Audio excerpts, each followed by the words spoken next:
जय माता की आप सभी को। मैं वीडियो बनाने में बहुत लेट हो जाती हूँ। यूट्यूब पे रोज़ कोई ना कोई वीडियो डालनी होती है और मेरे पास समय नहीं होता इतना ज़्यादा। पूजा पाठ से मुझे फुर्सत ही नहीं होती, तो सोचती रहती हूँ कि डालूँगी, आज डालूँगी, सुबह डालूँगी, शाम को डालूँगी। ऐसे मेरा ना समय पता ही नहीं चलता मुझे कब समय मेरा व्यतीत हो गया ना। तो बहुत से क्वेश्चन होते हैं आपके आए हुए, बहुत सी लड़कियां मुझसे पूछती भी रहती है ऐसे क्वेश्चन भी, दीदी ये वो जो अध्यात्म में जाना चाहती हैं, पूजा पाठ करना चाहती है, उनके बहुत से क्वेश्चन होते हैं। तो गुरु होने के नाते या वो मुझे अपना आइडल मानती है उसके नाते मुझे बताना फ़र्ज़ होता है। तो वो भी नहीं मुझे इतना ज़्यादा कॉल कर सकते, टाइम भी नहीं होता, मैं बता भी नहीं पाती। चौंकी पे तो उस दिन बिल्कुल भी टाइम नहीं होता। तो इस करके फिर मैंने यूट्यूब के माध्यम से थोड़ी थोड़ी नॉलेज देनी शुरू की है कि जो बच्चे मेरे साथ जुड़े हैं और अंधा विश्वास मुझ पर करते हैं, उन्हें नॉलेज होनी चाहिए हर चीज़ की कि क्या है क्या नहीं। क्योंकि कई होते हैं ना डामाडोल हो जाते हैं, पहले आएंगे जाएंगे, फिर उनका मन विचलित होता है, कभी कुछ सोचते कभी कुछ सोचते। पर जो मेरे साथ निरंतर जुड़े हैं कंटिन्यू, उन्हें भी तो ज्ञान होना चाहिए, समझ होनी चाहिए कि क्या है अध्यात्म, क्या है ऊर्जाएं, क्या है भक्ति और कैसे की जाती है भक्ति। ठीक है, तो भक्ति क्या होती है और तंत्र क्या होता है, इस चीज़ ये डिफरेंट है, ये चीज़ें दोनों डिफरेंट है। क्योंकि आदमी के तंत्र का इलाज मैं कर सकती हूँ, पर साइकोलॉजी जो किसी को प्रॉब्लम है ना, उसका इलाज मैं नहीं कर सकती। वो निरंतर कोई ना कोई क्वेश्चन पुट करते रहेंगे अपने दिमाग में और कुछ ना कुछ करते रहेंगे, तो उसका इलाज नहीं है मेरे पास। और अध्यात्म से जुड़ी किसी भी बात का आप मुझसे सीख सकते हो, पूछ सकते हो, उस चीज़ के लिए मैं बताती हूँ। तो मंत्र कई तरह के होते हैं। मेरा आज का टॉपिक ये था कि कैसे पता चले कि हम जाप कर रहे हैं और हमारी ऊर्जा है जो हमारे इष्ट देव तक पहुंच रही है कि नहीं पहुंच रही है। ठीक है, आज का मेरा ये टॉपिक है। तो मंत्र कई तरह के होते हैं। मंत्र अगर गुरु के मुख से लिया जाए तो वो ज़्यादा ऊर्जावान होता है और वो शक्तिशाली होता है। तो मुझे कुछ बचपन से ही कृपाएं रही हुई हैं प्रभु की, तो मुझे इतनी ज़रूरत नहीं पड़ी गुरु के करने की। उससे पहले ही मैंने सभी मंत्र सिद्ध किए थे, सभी मंत्रों की ऊर्जा थी और सभी मंत्रों का मैं बिना गुरु से ही लोगों का इलाज करती रही काफ़ी टाइम तक, और लोग ठीक भी होते थे और हम अपनी प्रॉब्लम भी खुद ठीक करते थे, क्योंकि मेरा बचपन से प्रभु का आशीर्वाद मेरे साथ जुड़ा हुआ है। ठीक है, तो मंत्र कई तरह के होते हैं। कई कई मंत्र होते हैं, शावर मंत्र होते हैं, तांत्रिक मंत्र होते हैं, कई वैदिक मंत्र होते हैं। तो मैं वैदिक मंत्र से पूजा करती हूँ। मंत्र होते हैं सब तरह के होते हैं, अलग अलग विधि होती है, अलग अलग तरह से होते हैं। तो मैं वैदिक मंत्र करती हूँ। वैदिक मंत्र में ये होता है कि आप घर में ही पूजा पाठ कर सकते हो, बच्चे भी कर सकते हैं, आपके सारे परिवार भी कर सकता है। उसमें भी वही शक्ति को काम करती है, उनमें भी वही करती है। वो आप उसको जिस तरह से ध्याते हो, जिस भोग पर चलाते हो, वो उस हिसाब से शक्तियाँ चलती हैं। शक्तियाँ वही होती है, तामसिक तरीके से चलाती हैं तो वो तामसिक कार्य करती हैं, अगर आप सात्विक तरीके से चलाते हो तो वो सात्विक सात्विक कार्य करती है। वो साधक पे डिपेंड होता है कि उसने उसको कैसे करना है। क्योंकि ये आध्यात्मिक दुनिया है, बहुत ही जिसको कह सकते हैं कि बहुत ही रहस्यमयी है और इतनी सूक्ष्म है कि इसका पार पाना बहुत मुश्किल है ना। और इससे सूक्ष्म जगत की जो मतलब जो चीज़ें होती है ना, वो इतनी जल्दी से समझ में नहीं आती, हर इंसान के समझ नहीं आती है, बड़ी जल्दी नहीं समझ आती। इनको सिर्फ वैसे भी अनुभव किया जाता है, ये अनुभव होते हैं। ऐसा नहीं होता कि कोई शक्ति आएगी और आपके पास साक्षात खड़ी हो जाएगी आकर के और बोलेगे जी हाँ जी बोलो जी क्या काम करना है, हाँ जी ऐसे करो जी। ये आपकी आत्मा से धीरे धीरे क्वेश्चन, जितना आपका जाप होएगा, जितनी आपकी ऊर्जा होएगी, उतना आपका अंदर से आपको सही उत्तर, सही आंसर आएंगे। तो जो कह देते हैं मेरे में ये आता है, मेरे में वो आता है, मेरे में ये आता है, तो सबसे बड़ी बात है कि देवी शक्तियाँ कोई भी हो, चाहे बड़ी हो चाहे छोटी हो, जो मर्जी शरीर पर कोई भी नहीं आती है। इनकी एक ऊर्जा होती है। जैसे आप कोई मंत्र ध्या रहे हो, रोज़ आप मंत्र कर रहे हो, ठीक है, मंत्र कर रहे हो रोज़ रोज़, उसकी ऊर्जा बन जाती है। और वो उस देवता के कोई गण होते हैं, सेवादार होते हैं, वो आते हैं, वो मदद करते हैं, कार्य करते हैं। मतलब कि स्वयं खुद देवता नहीं आते। जो रहेगी शरीर की बात, शरीर ऐसे क्यों हिलता है, क्यों ऐसे झूलता है, तो ये नहीं होता कि उसके अंदर देवी आ गई। जब आपकी ऊर्जा का स्तर भजन करते करते, भक्ति करते करते, मंत्र जाप करते करते ऊर्जा इतनी ज़्यादा हो जाएगी ना, कह नहीं देते जैसे कि अब किसको ड्रिंक कर रहा, ठीक है, तो जैसे उसने दो पी लिए है ना, तो फिर उसको कितना सा असर हुआ, फिर उसने ज़्यादा पी ली, फिर ज़्यादा पी ली। जब उसने ज़्यादा पी ली तो फिर ज़्यादा, फिर वो अनबैलेंस होने लग जाता, फिर वो उसको अपना ही नहीं पता चलता कि मैं कहाँ जा रहा हूँ, किधर झूल रहा हूँ, कहाँ जा रहा हूँ, है ना। तो वो ये नहीं ना उसको पता चलता, क्योंकि उसने ज़्यादा पी ली। तो ऐसा ही हमारा होता है। अब जैसे हम कीर्तन कर रहे, थोड़ी ऊर्जा बनी, थोड़ी ऊर्जा बनी, थोड़ी करते करते करते करते एकदम इतनी ऊर्जा आ जाती है कि हम अपना आपा खो जाते हैं। उसको कहते हैं खेल आ गई, हम झूल गए, हमें आँख नहीं खुली, धक्का लग गया, इधर लग गए झूमने, अलबल सी चीज़ें करने लग गए। तो वो होती है कि हमें ऊर्जा ज़्यादा आ गई, ठीक है। वो हमारा शरीर उतनी हीट, उतनी वाइब्रेशन और उतनी ऊर्जा को सहन नहीं कर पाया, लेकिन वो होती प्रभु की ऊर्जा है। फिर उस ऊर्जा के बीच में जो भी बैठा होता है, जिस सत्संग सुन रहा है, भजन सुन रहा है, कीर्तन सुन रहा है, तो वो भी उसमें झोले खाता है, वो भी उसमें डुबकी लगाता है। तो इसीलिए कहा गया है कि कीर्तन भजन और सत्संग करना बहुत ज़रूरी होता है, करना चाहिए होता है, सुनना चाहिए होता है, अच्छी जगहों पे जाना चाहिए। बहुत बहुत किस्मत वाले लोग होते हैं जिन्हें ये स्थान मिलते हैं, और वो ताउम्र टिक टिक करके रह सकते हैं, क्योंकि बहुतों के नसीब में ये चीज़ें होती नहीं हैं। चाहे वो गुरु बना ले, चाहे वो किसी संस्था से जुड़ जाए, चाहे वो कहीं आध्यात्मिक मार्ग में चले, वो उसको पर्टिकुलर कर ही नहीं पाते। वो अपने घर पे भी नहीं कर पाते हैं, कहीं और जाना ना जाना, वहाँ तक कंटिन्यू करना नहीं करना, वो तो एक बहुत बड़ी बात होती है। वो अपने घर पे भी नहीं कर सकते हैं। ये कारण होता है उनके ऊपर भयंकर नेगेटिविटी होती है, या फिर उनकी सोच उच्च स्तर की नहीं होती है। तो फिर आपका दिमाग नहीं अपना नहीं काम करता है, तो फिर वो वैसे ही विचार, वैसे ही हार्मोन्स उनकी बॉडी पे बनते, वैसे ही उसको रिएक्ट करते, वैसी उनकी सोच बन जाती है। उसका इलाज कोई नहीं कर सकता, उसको कुछ नहीं कोई समझा सकता, कोई उसको कुछ बोल नहीं सकता, ना वो कुछ कभी सीख सकते कहीं जा करके, ठीक है। और ये एक ऐसी ऊर्जा होती है ना, इसमें आपको एकदम मज़ा आने लगता है, मज़ा आने लगता है। डे बाय डे जितना आप इसमें डीप जाओगे ना, तो किसी की औकात नहीं है इतनी कि आपको उसमें से हटा लेगा, किसी की भी नहीं है। क्योंकि वो प्रभु की शक्ति आपके साथ जब चलनी शुरू हो जाती है, जिस देवता की शक्ति आपके साथ चलनी शुरू हो जाती है, वो स्वयं आपके कार्य करते हैं। इसका मतलब आपके साथ शक्ति नहीं चलती, कोई शक्ति आपकी मदद नहीं करती, फिर आप हटते हो उस मार्ग से, ठीक है। तो शक्ति कैसे चलती है? शक्ति चलनी चाहिए। देखो ऊर्जा कैसे बनती है, पहले तो मंत्र होता है। जैसे कई लोग चालीसाएँ पढ़ते हैं, दुर्गा चालीसा, शिव चालीसा, हनुमान चालीसा, जैसी भी पढ़ते हैं। चालीसाओं में वो बात नहीं होती। चालीसाओं में थोड़ा आपका अंतःकरण शुद्ध होता है, एनवायरनमेंट शुद्ध होता है। जो मंत्र होता है ना, मंत्र में ऊर्जा बनती है, मंत्र सिद्ध होते हैं, वो पहले ही सिद्ध होते हैं और उनमें ऊर्जा बनती है। ऊर्जा आपके शरीर में मंत्रों द्वारा ही बनती है, बशर्ते कि वो मंत्र सिद्ध होना चाहिए, है ना।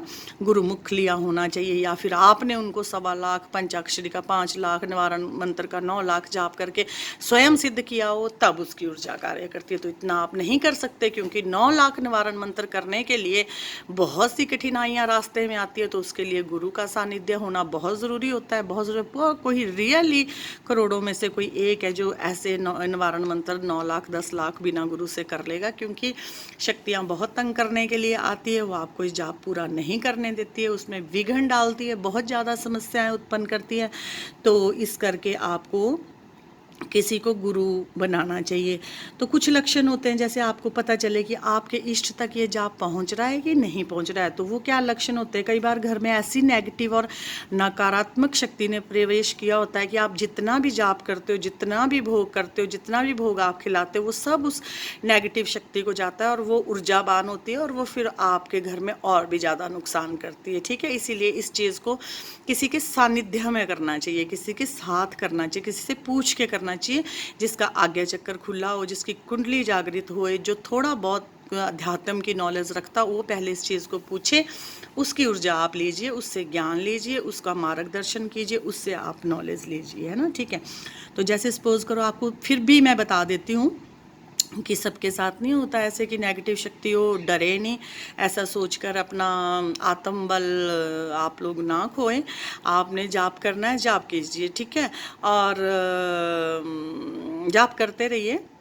तो फिर इसमें थोड़े थोड़े सिम्टम है जो स्टार्टिंग में शुरू होते हैं।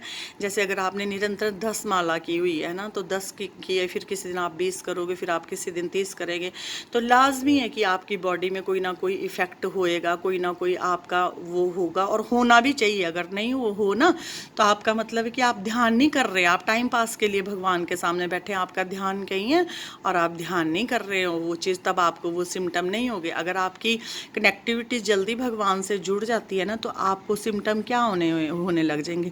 5-5, 10-10 मिनट बाद आपके रोंगटे थोड़े थोड़े खड़े होने लगेंगे, रोंग रोंग खड़ा होने लग जाएगा, शरीर में रोम रोम छिद्र खड़े होने लगे, ठंड ठंड लगने लग जाएगी, कंपन कंपन लगने लग जाएगा आपको, है ना। फिर कई बार ऐसा होता है कि अगर आपने आंखें बंद करी और अपना मंत्र का जाप कर रहे हो, तो आपका शरीर अपने आप ही एक ही लय में आगे और पीछे होना शुरू हो जाएगा, आगे पीछे आगे पीछे आगे पीछे होना लग जाएगा। तब भी आप सोचो कि हाँ, आपकी कनेक्टिविटी देवता से बन रही है और वो आए हैं, उनके दूत आए हैं, या वो आए हैं, या आपका वो ग्रहण कर रहे हैं, सब कुछ आपको ये भी सिम्टम हो सकते हैं।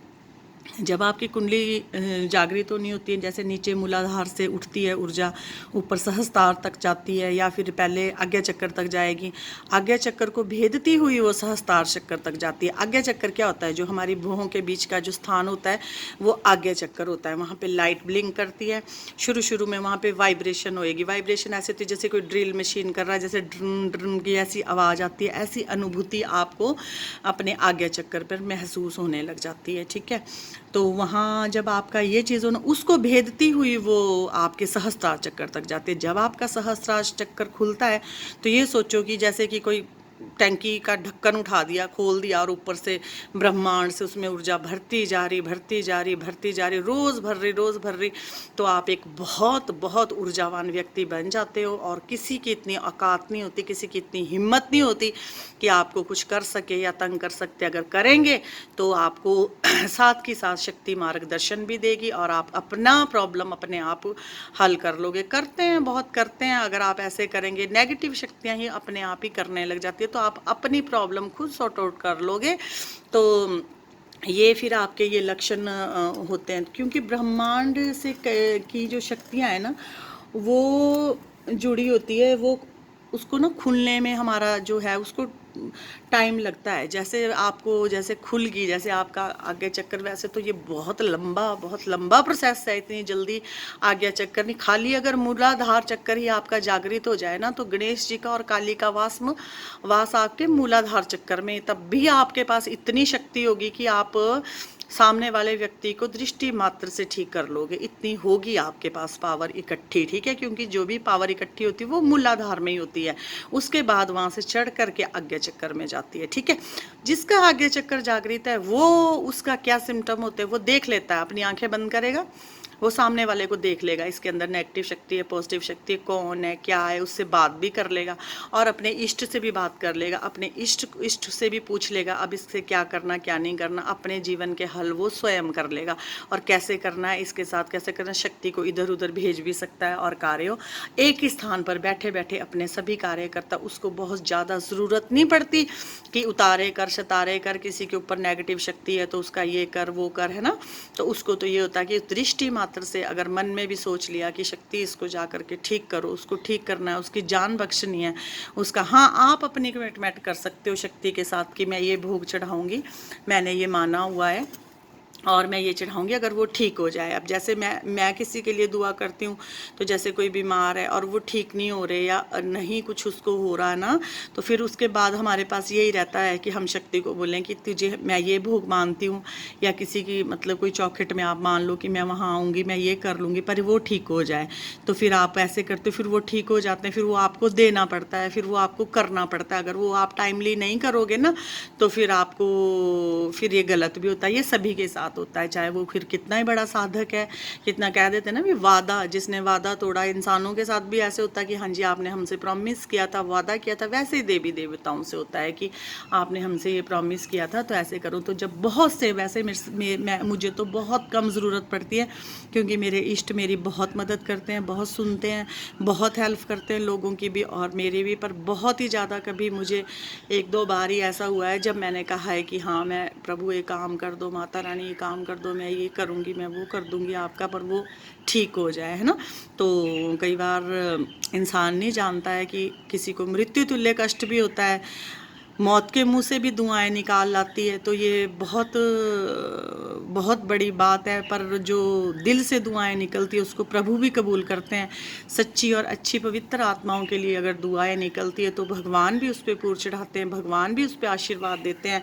तो ये सब बातें हैं जो मैं आपको अध्यात्म से रिलेटेड बता रही हूँ, क्योंकि शुरू के सिम्टम्स मैंने अभी आपको बताए हैं।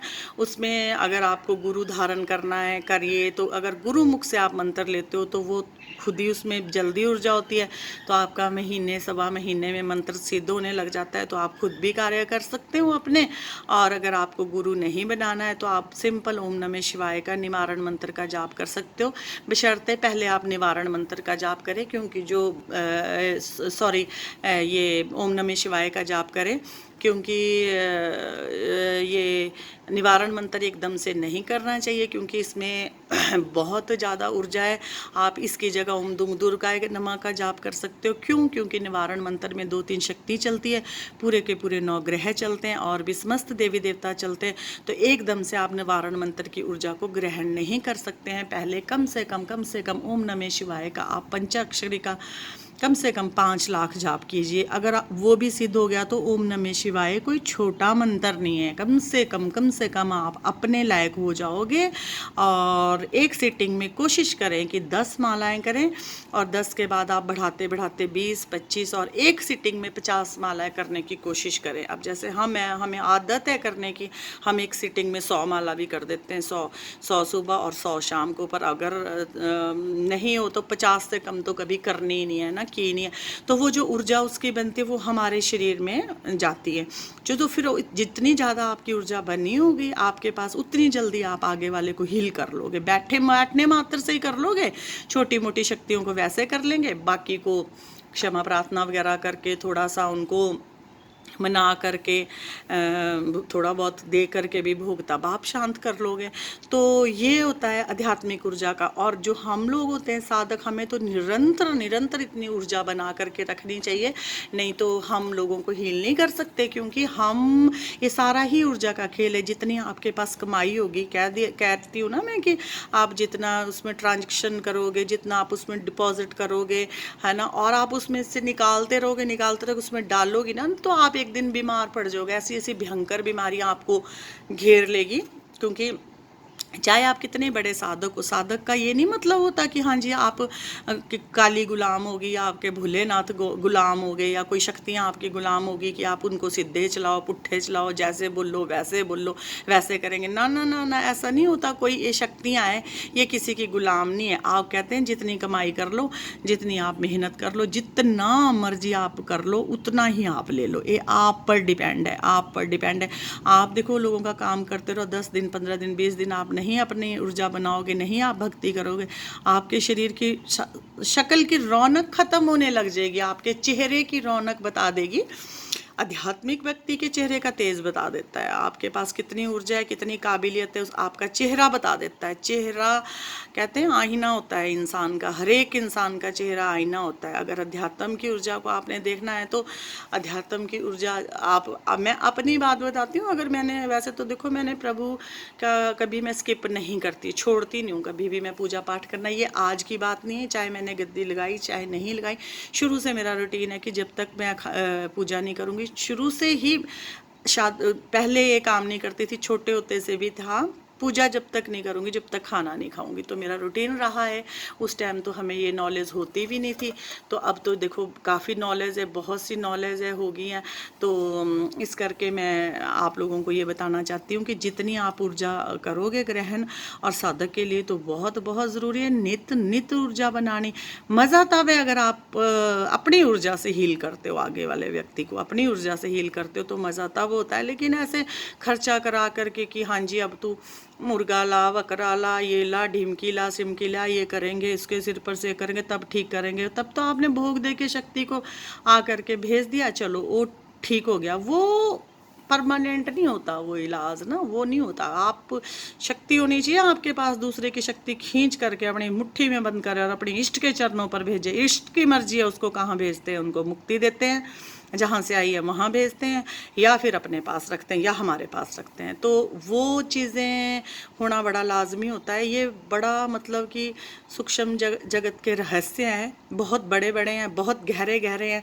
जब आप इसमें डुबकी लगाओगे तो निरंतर निरंतर गहराई तक जाओगे, तो डूब डूब के बहुत कुछ हीरे मोती आप निकाल के लाओगे, खोज के लाओगे। बहुत कुछ शक्तियाँ आपको खुद बताएंगी, खुद पढ़ाएंगी, खुद लिखाएंगी।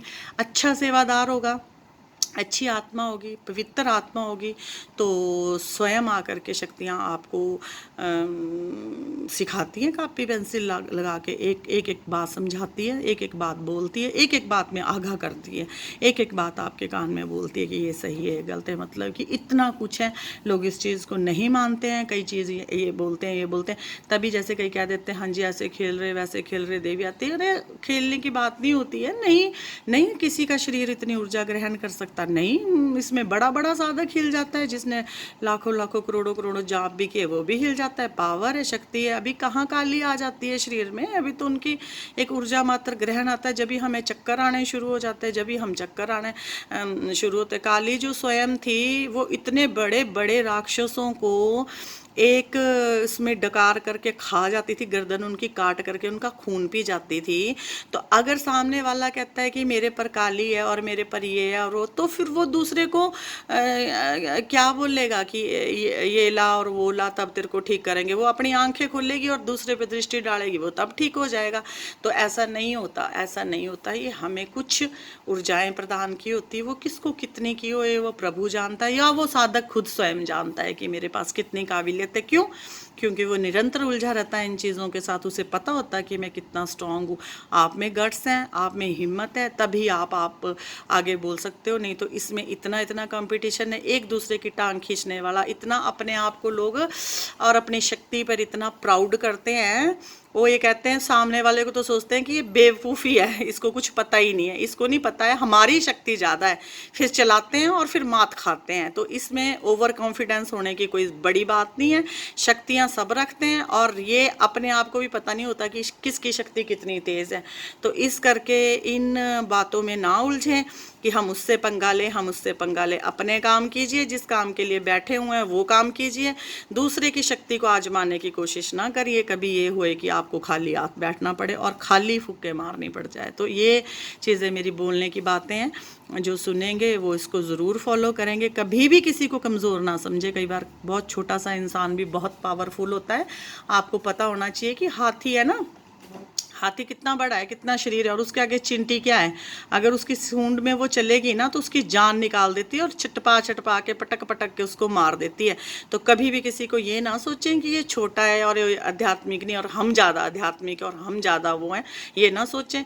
कभी बड़े बड़े छोटे व्यक्ति से भी मुँह की खानी पड़ जाती है। ठीक है, ये आध्यात्मिक है ये।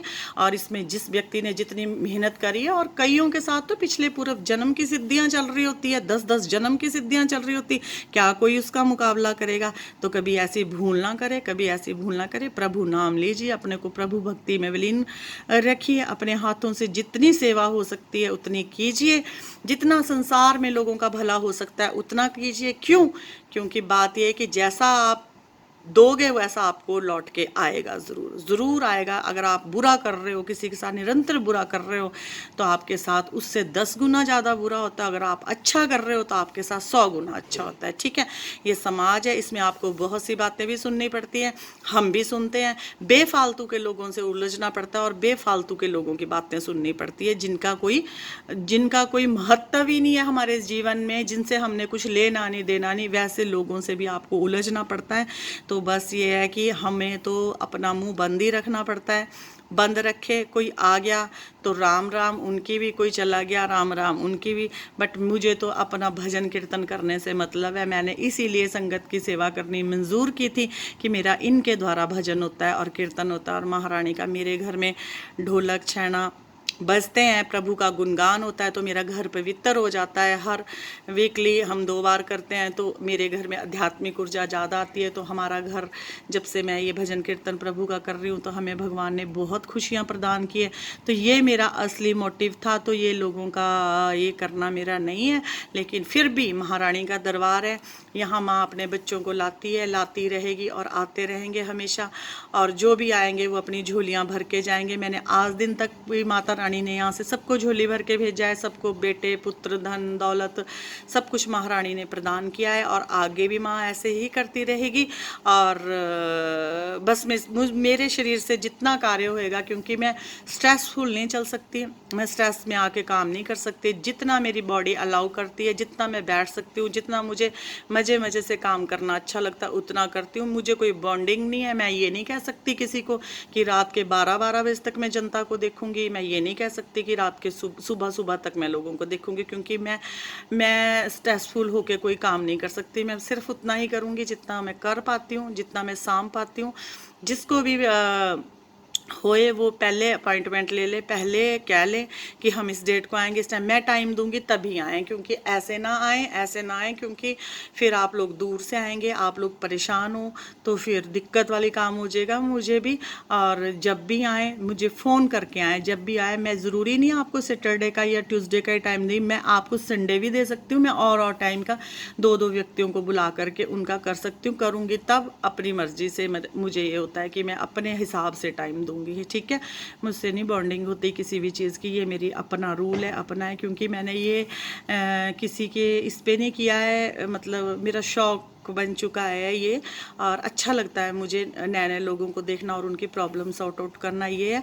बाकी मुझे ये नहीं है कि मेरे ऊपर इस चीज़ की कोई पाबंदी है और मुझे ज़रूरी है कि हाँ आपको ऐसा करना ही करना है, ठीक है। मैंने तो अपने अपने शौक़ के लिए ये सब किया है, मेरा शौक़ है ये। और महारानी इसे ताउम्र ऐसे ही बना के रखे, हिम्मत दे मुझे, मेरे शरीर में ताकत दे, मेरे बैठने की क्षमता दे, मुझे लोगों से बात करने की हिम्मत दे, एनर्जी दे मेरी बॉडी में इतनी।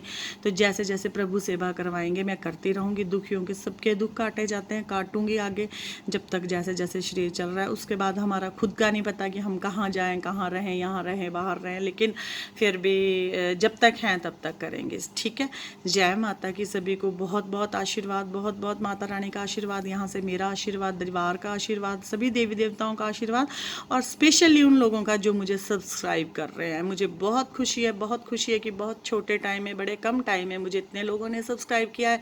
बहुत बहुत थैंक्स उनका, बहुत ही बहुत थैंक्स उनका जो मुझे सब्सक्राइब करते हैं। क्योंकि आजकल के टाइम में लोग एक बटन दबाना भी एक अपना, मतलब किसी के ऊपर एहसान करना, मतलब अपने आप तो चलो वैसे कोई करता ही नहीं है ना, पर कह के भी नहीं करते ना, और कह के भी कर देते हैं, फिर कभी अनसब्सक्राइब कर देते हैं। तो ये मैं बहुत बहुत थैंक्स करती हूँ उन लोगों का जिन्होंने मुझे सब्सक्राइब किया है, हर चीज़ कर रहे हैं। अगर इस तरह ही करते रहेंगे तो मैं आपके साथ जुड़ी रहूँगी, ठीक है। आई होप आपको ये मेरा वीडियो पसंद आया होगा। जय माता की सभी को, जय माता की।